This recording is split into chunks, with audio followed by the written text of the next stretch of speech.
Welcome to NS news. నేను సుమా. ముందుగా బులెటిన్లో హెడ్లైన్స్. కాకినాడ జిల్లా పిఠాపురం గత 4 రోజుల క్రితం పార్లమెంట్లో భారతదేశ home minister Amit Shah doctor Babasaheb అంబేద్కర్పై చేసిన అనుచిత వ్యాఖ్యలను నిరసిస్తూ స్థానిక ఇందిరానగర్ అంబేద్కర్ విగ్రహం వద్ద దళిత ప్రజా సంఘాలు, కాంగ్రెస్ నాయకులు నిరసనల కార్యక్రమం చేపట్టారు.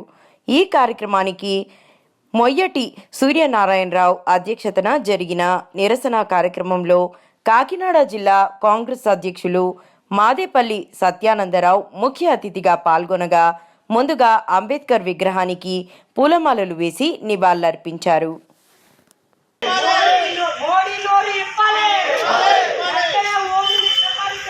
రోజుల క్రితం పార్లమెంట్ సాక్షిగా డాక్టర్ బాబాసాహెబ్ అంబేద్కర్ని బీజేపీ నాయకులైనటువంటి దేశ హోంశాఖ అమిత్ షా మిశ్రా గారు అనుచిత వ్యాఖ్యలు చేయడం జరిగింది.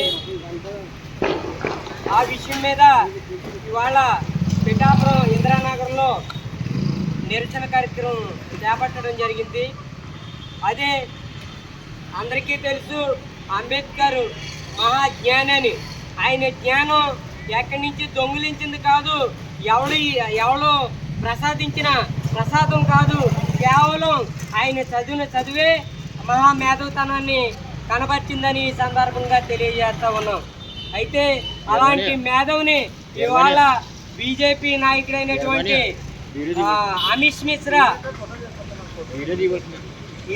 ఏమని వ్యాఖ్యలు చేస్తారని అంటే, ఆయన అంబేద్కర్ నామకరణ చేయకూడదంట.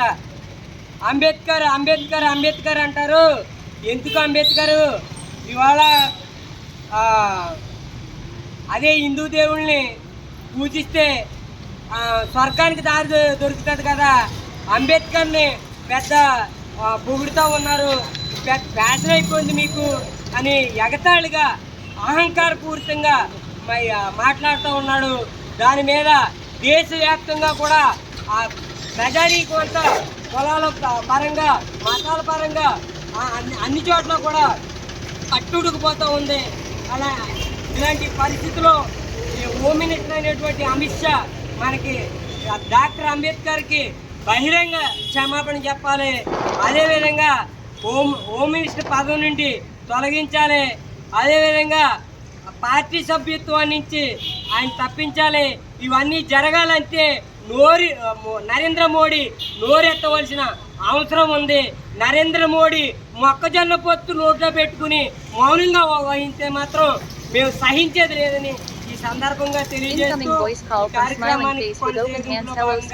మన కాంగ్రెస్ జిల్లా అధ్యక్షుడు అయినటువంటి Incoming voice call from smiling face with open hands. Hello, smiling face with open hands. Renew. నా పేరు రాజాల నాగేశ్వరరావు, దళిత బహుజన పార్టీ కాకినాడ జిల్లా ఇన్ఛార్జ్.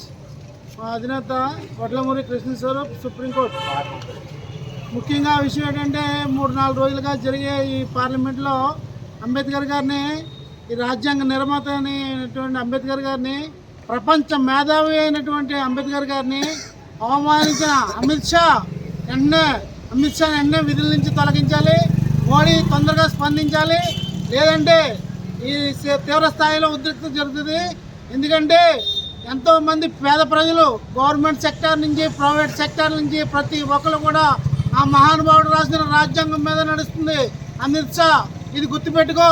ఇది పిఠాపురం నుంచి, మా పిఠాపురం కాకినాడ జిల్లా పిఠాపురం నుంచి వినిపిస్తున్నాం. మా ఉప ముఖ్యమంత్రి అయినటువంటి పవన్ కళ్యాణ్ స్థలం నుంచి మేము వాయిస్ వినిపిస్తున్నాం.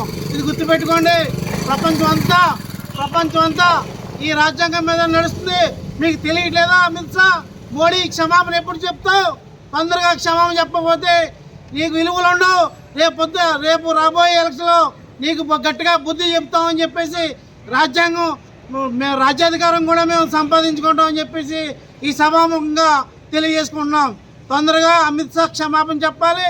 మా రాజ్యాంగ నిర్మాత గారు అయినటువంటి బాబాసాహెబ్ అంబేద్కర్ గారికి మీరు క్షమాపణ తక్షణమే చెప్పాలని చెప్పేసి ఈ పిఠాపురం ప్రజల ఇందిరానగర్ కాలనీ అంబేద్కర్ స్టాచ్యూ నుంచి ఈ వాయిస్ వినిపిస్తున్నాం. జై భీమ్.